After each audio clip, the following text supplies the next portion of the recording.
Now make a transition to the question of postmodernism.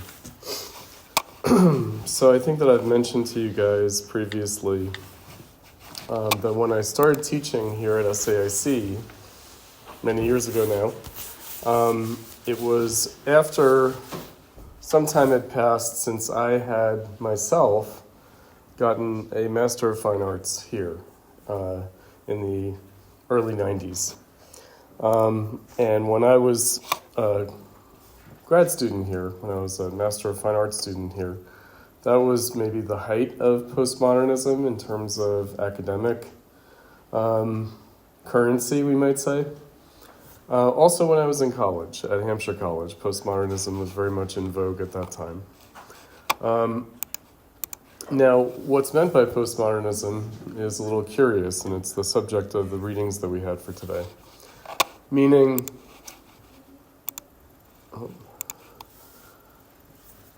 we're going to have some contention between Jürgen Habermas, who was himself a student of Theodor Adorno, and Jean-Francois Lyotard, who is a defender. He's going to be the champion of postmodernism, over what's meant by postmodernism and also even how to date it, how to sort of historically situate it. So I wanted to, just go through with you guys briefly a way of thinking about modernism, postmodernism, the 19th and the 20th centuries, since we've made the transition a couple of weeks back now from the 19th to the 20th century. Usually the way people think about modernism, this is something that we've mentioned previously in class, is the institutionalized modernism, the kind of academicized modernism of the mid-20th century. So kind of MoMA modernism, Museum of Modern Art modernism. But in fact, modernism goes back to the mid-19th century. So if you recall from the first week of class, from Robert Pippin's essay on critical theory, he said that already by the mid-19th century, a certain consensus was building in European high culture about the pathological, unacceptable, and certainly ugly aspect of this new comprehensive form of life that was visible at that time.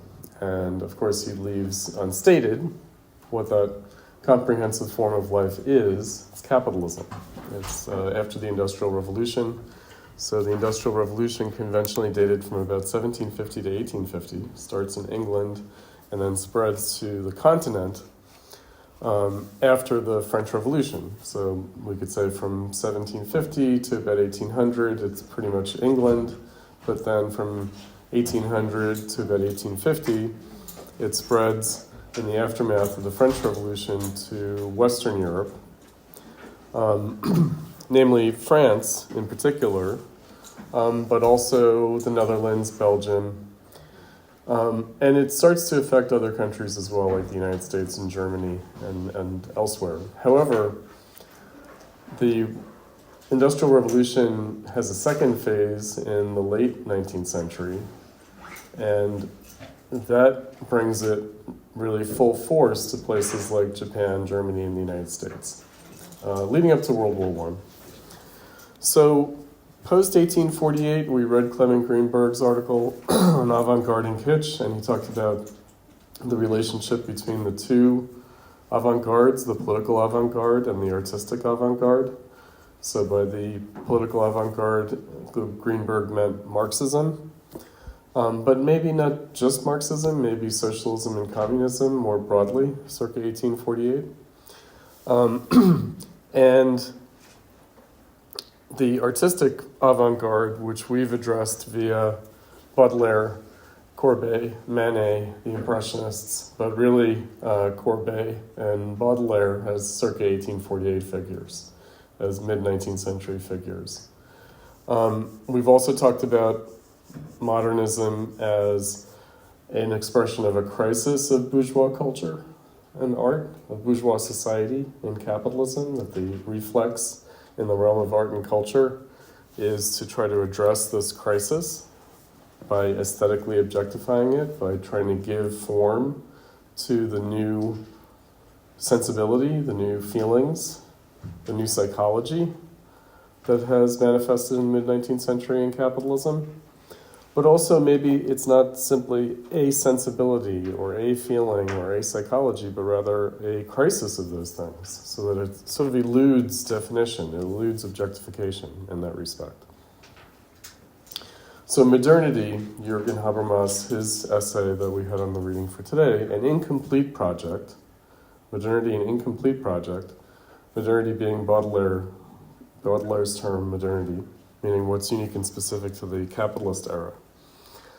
An incomplete project, meaning a kind of a task. There's a project, there's a task, there's a demand that comes with capitalism. And of course, the, in some ways, unmentioned thing in the Robert Pippin essay when he was talking about modernization, the problems of modernization.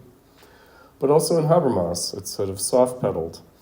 Namely, what is that project of modernity? What is that project, that modernist project, in a political or social and political sense? Well, of course it's socialism. It's to take the crisis of bourgeois society and capitalism and to take up that task and transform society, get beyond capitalism, achieve socialism. That this is a task that's been registered since the mid-19th century, but that failed in the 20th century, that came to a certain kind of climax in the early 20th century around World War I, the Russian Revolution, and also revolutions that took place outside of Russia, but that it failed to change the world in the direction of socialism. So modernism and socialism, as a political movement, have a contemporaneous history. They have a history from the mid-19th century up into the early 20th century. And again, in a way that this kind of speculative identity of modernism and socialism, even though, according to Greenberg, the artistic avant-garde and the political avant-garde had gone their separate ways. And in many respects, the artistic avant-garde had rejected not only the political avant-garde, but the entire realm of politics. Had rejected the entire realm of politics as something that was too threatening to art itself. So artists had to separate themselves from the political sphere in order to make art at all. Again, that would characterize the period from 1848 to about 1914. But then there is a repoliticization of art that takes place in World War I around that time. And the avant-garde art movements do associate themselves with the politics, the political crisis of the time, and also we could say the political avant-garde of the time. The communist movement that's associated with the Russian Revolution. Also, though, fascism. Fascism also emerges out of the crisis of World War I.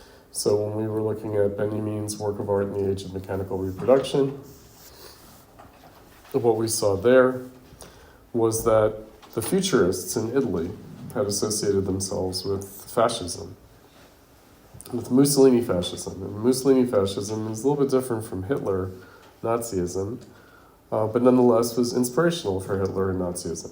Interestingly, Mussolini was himself a socialist and a Marxist prior to World War I. But in World War I, he decided that Marxism was too conservative, too bourgeois in its conception of socialism and in its conception of socialist revolution.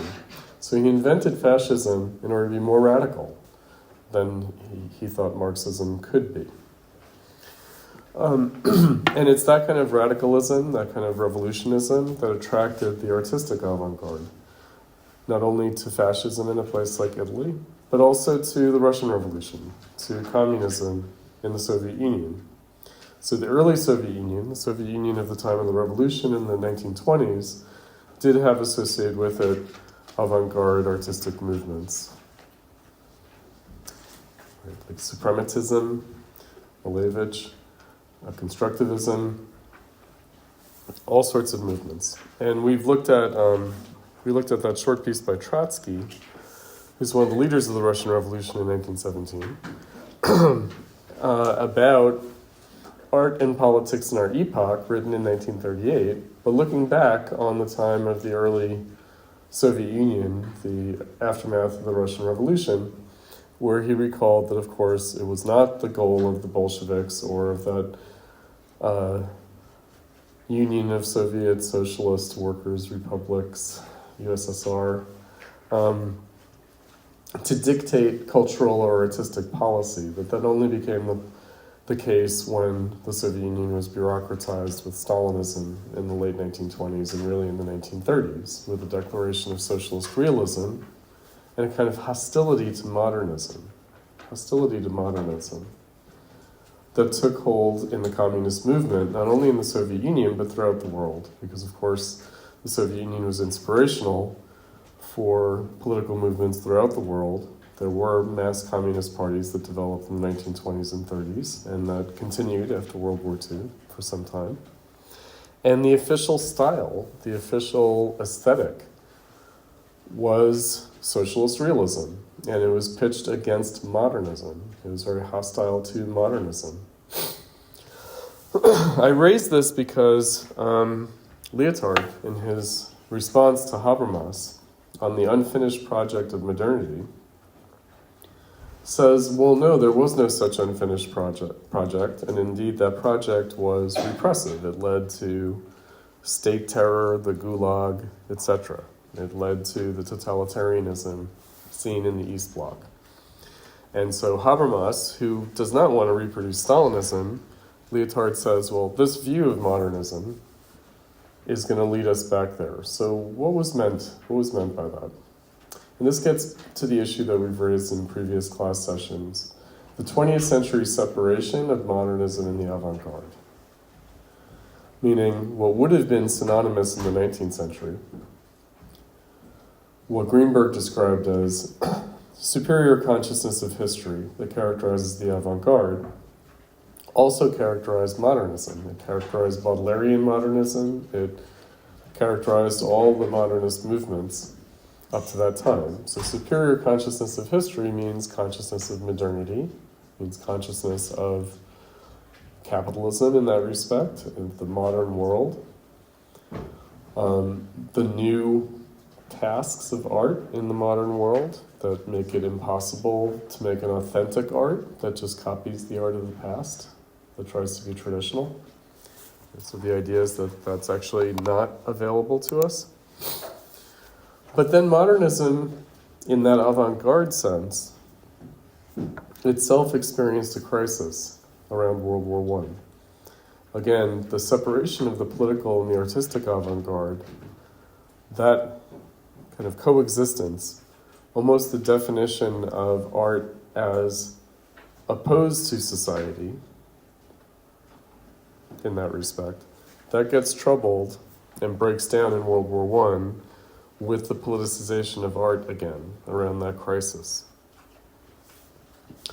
After World War I, then,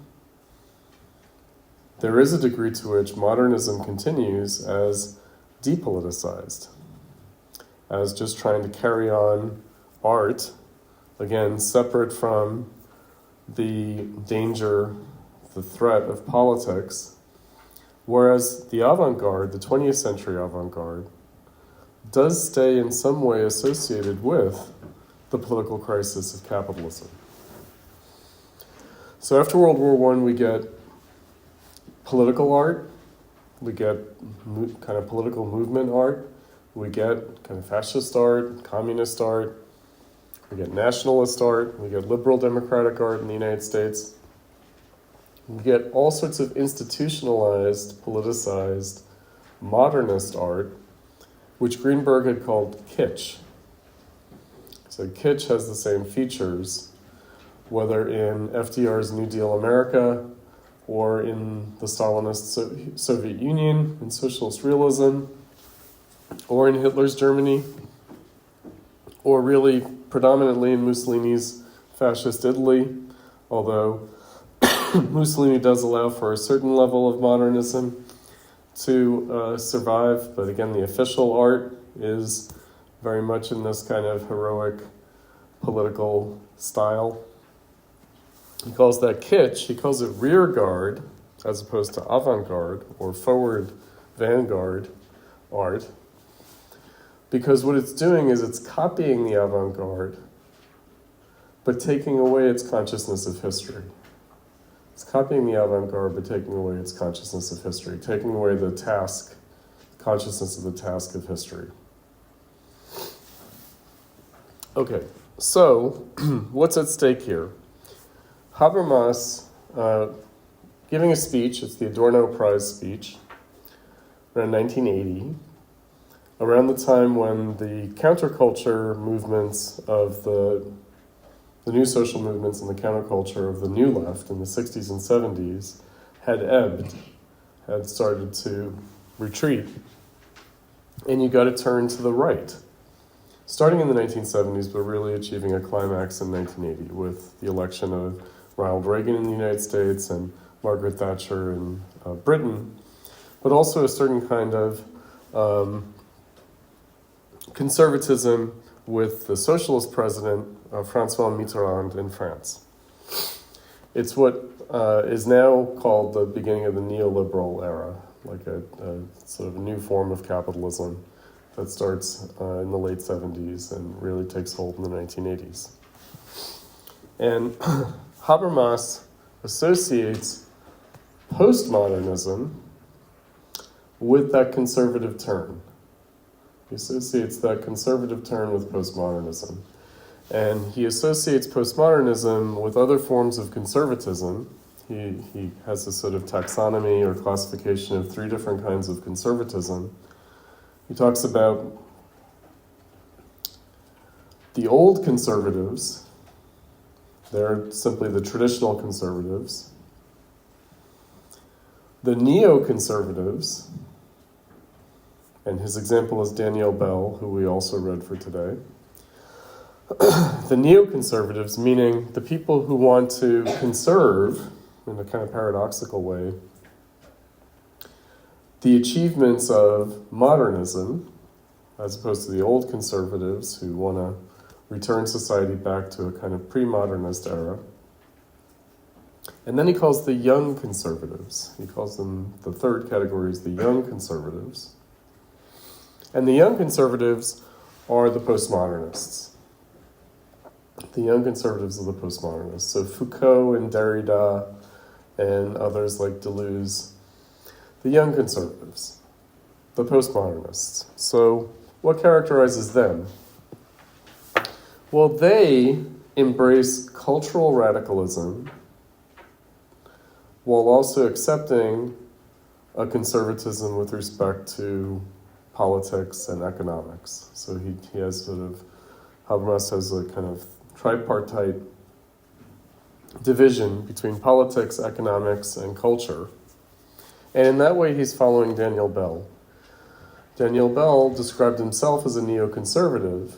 He said that he was a socialist in economics, by which he meant he favored economic egalitarianism, economic equality, a liberal in politics, by which he meant pluralistic and accepting of civil rights, civil liberties, and a conservative in culture.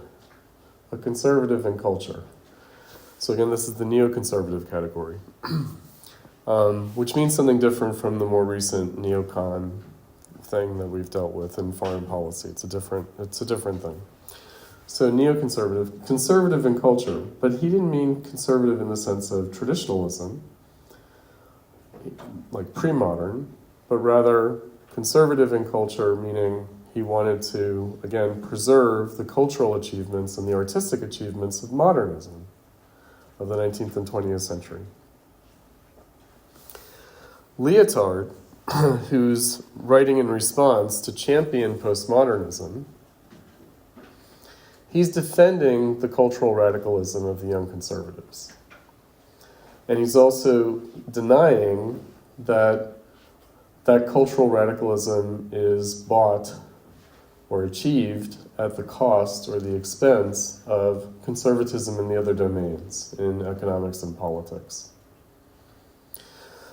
So what did Habermas have to say about that? He said, well, in the cultural sphere, you have radicalism. In the artistic sphere, you have radicalism, but that this only takes the form of periodic, what he called surrealistic Baudelarian revolts in the realm of culture. Meaning every once in a while, cultural producers have a Baudelarian surrealist revolt and engage in cultural radicalism, but they do that without being able to change society. without being able to actually affect the economy or the political sphere. And he sees the 60s as such a Baudelarian surrealist revolt at the level of art and culture, the counterculture, the neo-avant-garde of the 60s. Leotard wants to defend that moment. He wants to defend the neo-avant-garde, the radicalism of the 60s, and he wants to specifically defend them against what he sees as the conservatism of Habermas. But Habermas was trying to preserve the political and social horizons of radicalism. He wanted to say, well, didn't we want socialism? Don't we want the revolution in society and politics? Don't we want a political revolution? Don't we want a social revolution? Don't we want something more than just a cultural revolution or an artistic revolution? Again, Leotard is there to say that way leads to totalitarianism, it leads to the gulag, it leads to repression. In other words, tacitly agreeing with Habermas that he's happy to leave the economic and political sphere alone. But interestingly, Leotard says, well, this is actually nothing new. This actually goes back to the heart of modernism itself. It goes back to the 19th century. He links up postmodernism with what he sees as the two souls of modernism. There's a soul of modernism that is melancholic and nostalgic. He associates with Proust, with Marcel Proust.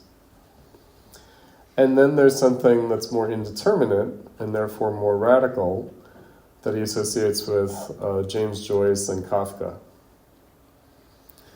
Right, so he says there's two souls to modernism. There's a soul of modernism that is a kind of melancholic, nostalgic attempt to create a new kind of modern classicism, a new kind of modern canon of art. And then there's the modernism that's much more radical and that doesn't accept or try to participate in that kind of canonical art history.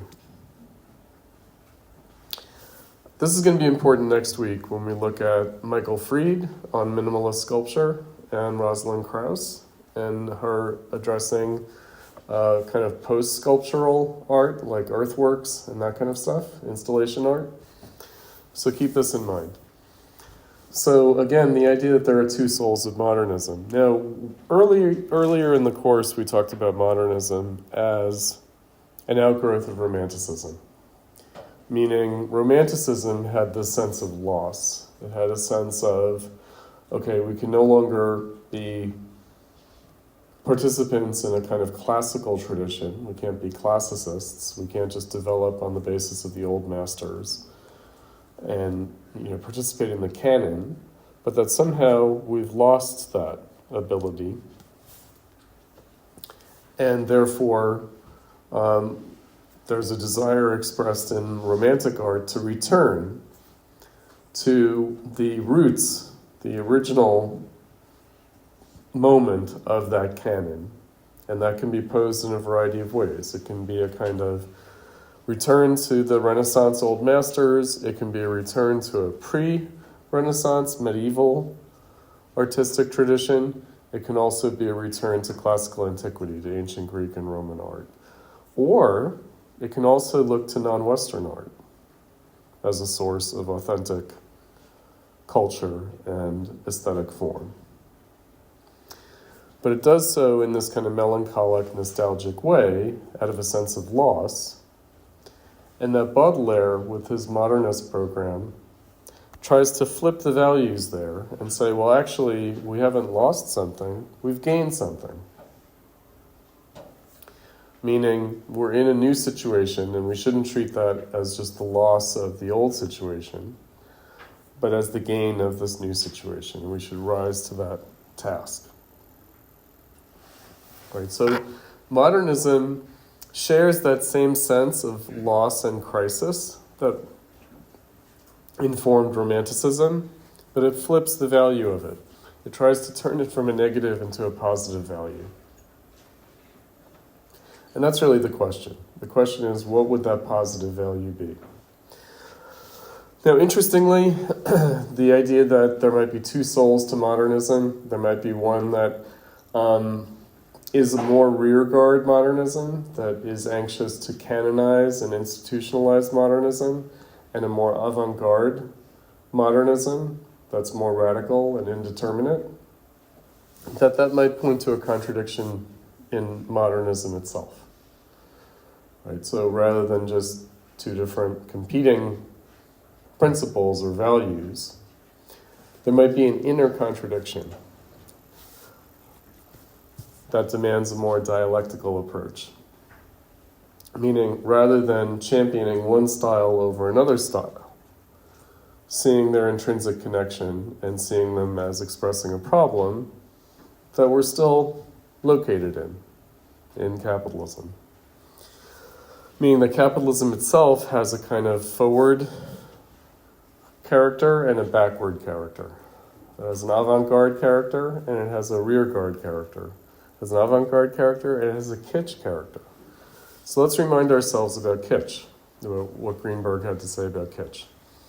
So if the avant-garde is the superior consciousness of history, then kitsch tries to eternalize art, tries to escape from that sense of history and that sense of the crisis of history, and tries to reassimilate everything back into a kind of timeless value. So kitsch kind of blunts the edges, the sharp point, the painful, acute character of this sense of historical crisis, and allows us to rather experience capitalist modernity in a less pointed, painful, problematic way. And this is why kitsch imitates the avant-garde, but changes its meaning, changes its function, changes its feeling. Right? So everything that is avant-garde becomes kitsch because everything loses its specific historical moment. It loses its kind of cutting-edge character, with the emphasis being on cutting. Meaning the art that once really challenged and provoked and was painful becomes something acceptable, even pleasant. Right? So Leotard talks about this in terms of the beautiful and the sublime. So he characterizes the retrograde or conservative aspect of modernism as the attempt to rehabilitate and sustain a principle of the beautiful, whereas the avant-garde, by contrast, the more radical stream of modernism, is much more concerned with the sublime. In other words, with that kind of threshold of what we can apprehend aesthetically, what we can make sense of, that sort of threshold of nonsense and sense that characterizes more avant-garde art, especially in the 20th century. But even back in the 19th century. So I think part of the challenge that we faced in this course was that when we look at the painting of the 19th century, when we look at Courbet and Manet and the Impressionists, we've already assimilated them to the beautiful. We've already assimilated them to pretty pictures. We've already assimilated them to the canon of art. And so we lose what was so disturbing for contemporary viewers about that work, what was challenging and provocative about it, why it was refused by the salon or condemned by the critics. We lose a sense of that entirely. And yet, it's still there. It actually is apprehensible. We can still see it if we allow ourselves to. And that perhaps the kind of radicalism, the kind of radical negation, self-negation of art seen in the 20th century, the anti-aesthetic movement of the 20th century avant-garde, that actually that's not required for us to capture this critical moment in art. Right? So the kind of self-destruction of culture that avant-garde artists periodically engage in, that kind of radical negation, kind of self-negation of art, even to the point of the anti-aesthetic. The attempt to defeat the beautiful entirely. But also perhaps to defeat the sublime.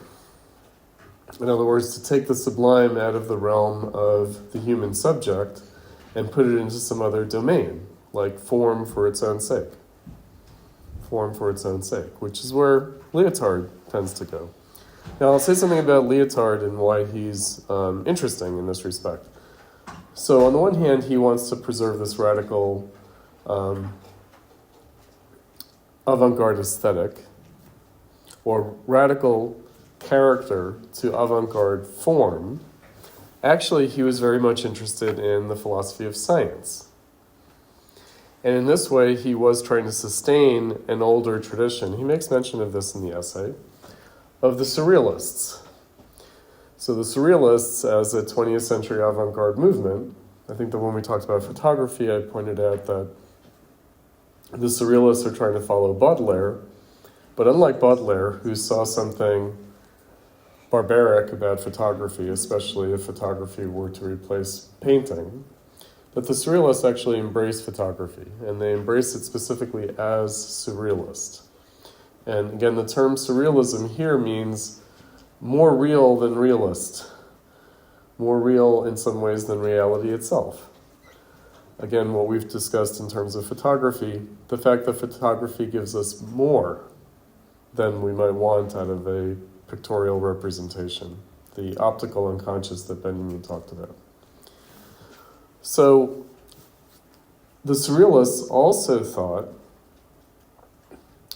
that science was surreal, that the discoveries of science were surreal. In other words, the discoveries of science went beyond anything that could make sense to us in a cultural way, that could make sense to us at the level of aesthetic form.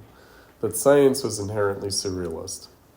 And like I said, in other writings, Leotard goes in that direction, in the direction of science and a philosophy of science. And what's cool about science, we might say, is precisely how it leaves the human behind, meaning how scientific discoveries leave our entire realm of meaning, cultural meaning, behind. And in some respects seem to negate our ability to make sense of things entirely, psychologically, subjectively, etc. Now, Habermas, by contrast, doesn't really want to go there because he's saying that actually that's capitalism. That's not science, that's capitalism.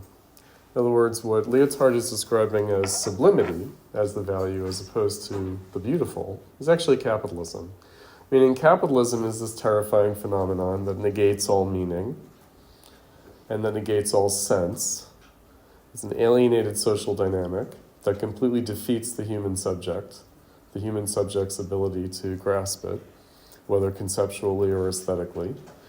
And that indeed these periodic surrealistic Baudelarian revolts in the realm of culture are just artists reveling in the nihilism and alienation of capitalism. And he points out that might be good for the rarefied intellectuals who are making art.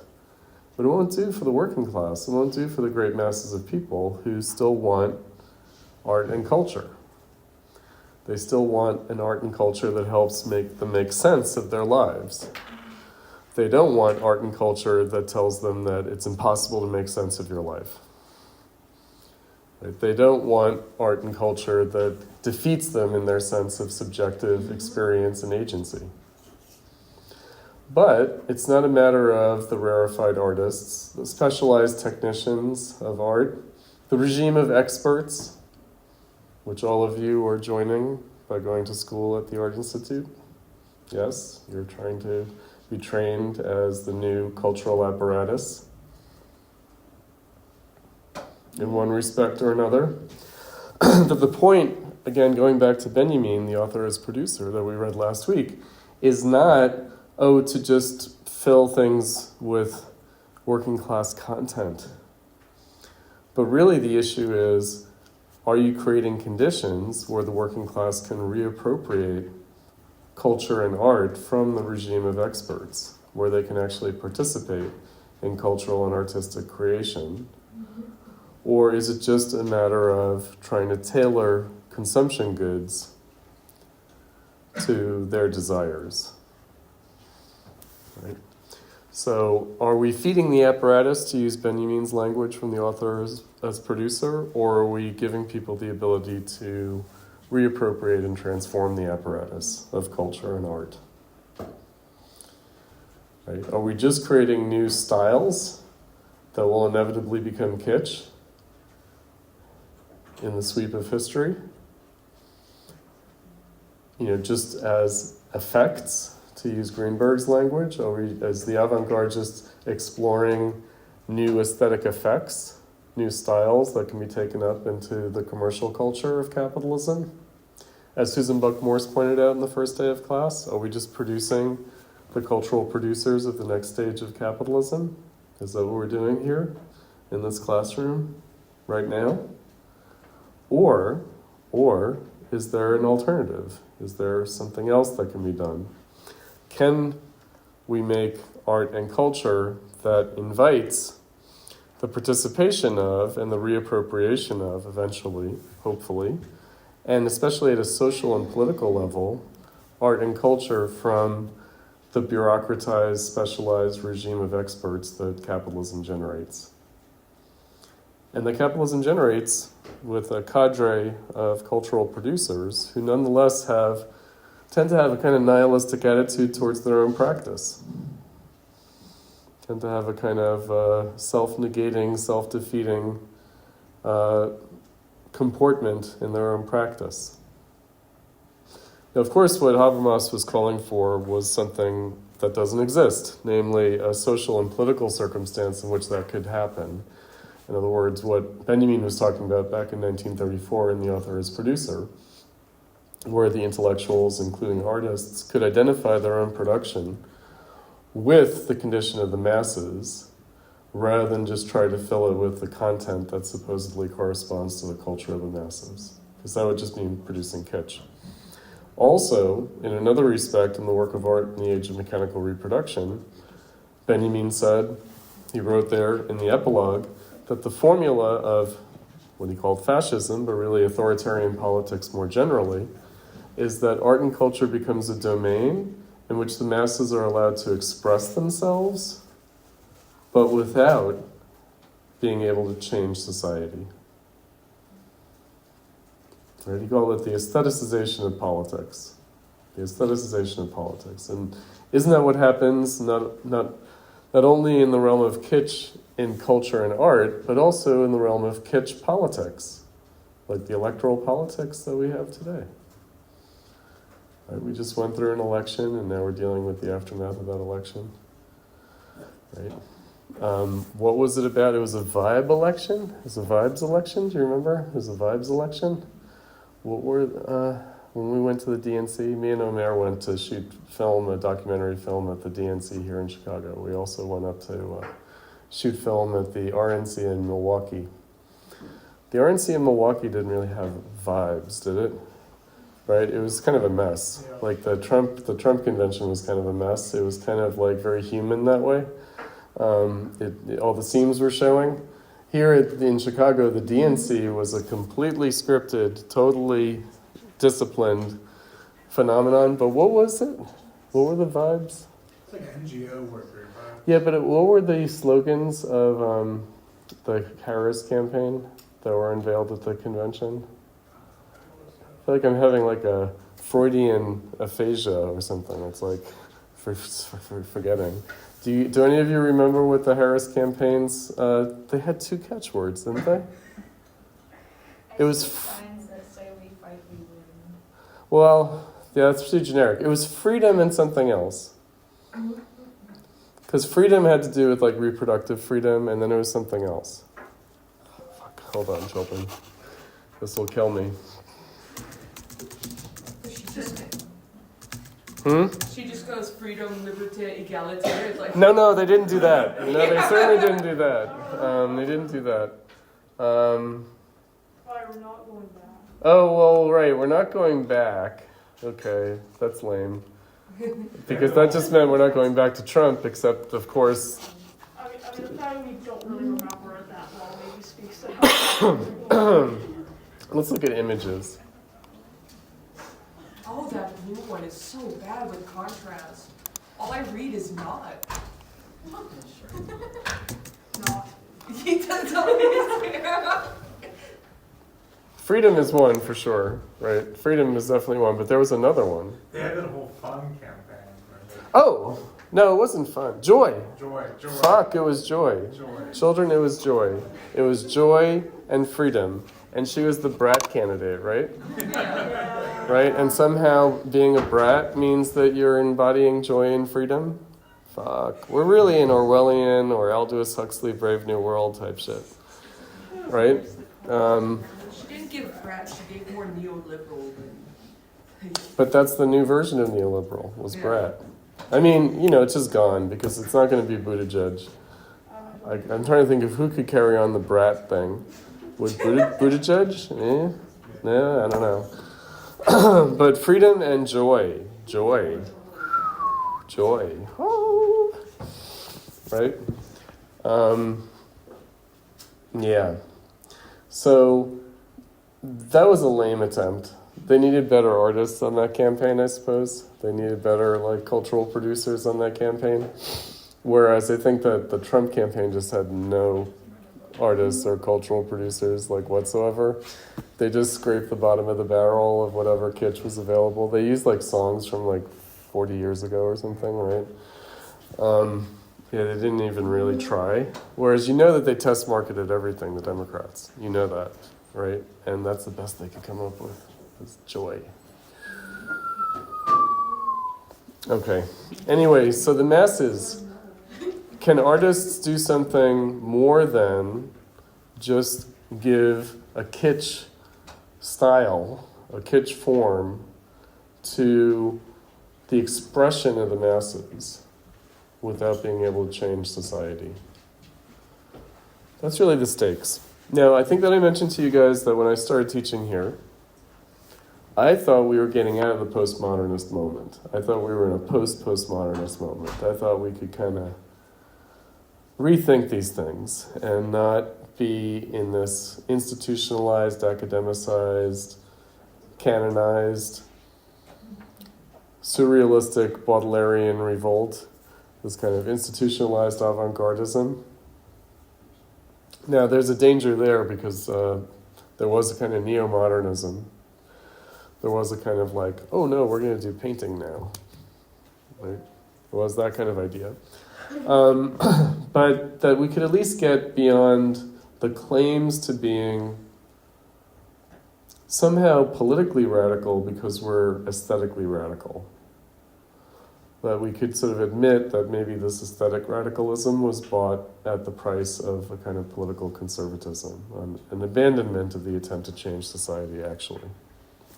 At least to change society in some profound way. Meaning what Habermas was complaining about with respect to postmodernism, why he called the postmodernists the young conservatives, is that they were resigned to continuation of capitalism. Right? And Habermas wanted to say, let's not forget the task of modernity. Let's not forget this incomplete project. Let's not forget the need for socialism. Let's not accept capitalism.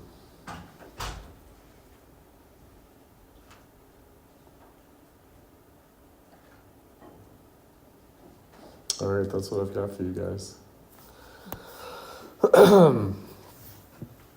So, what I'd like you guys to do in the second half of class is take up this question of postmodernism. In other words, what you guys associate with postmodernism, and what it looks like, maybe in retrospect, maybe still with us in 2025. I sort of hesitate to bring up the poster children of postmodernism, the people that we love to hate, like Jeff Koons or whatever, right? The sort of abject postmodernist stuff. We'll get into the postmodernism as it emerged in the 60s and 70s next week. But today I want to throw to you guys the question of postmodernism more generally, rather than the specific kind of artistic movements, especially in the early days, but more like, okay, what do we more casually associate with postmodernism in the realm of art and culture? And to think of examples of that to discuss in your groups. All right, so let's take a short break, or a 15-minute break, we could say. We ended a little bit early today. And reconvene in the classrooms. All right, thanks, guys.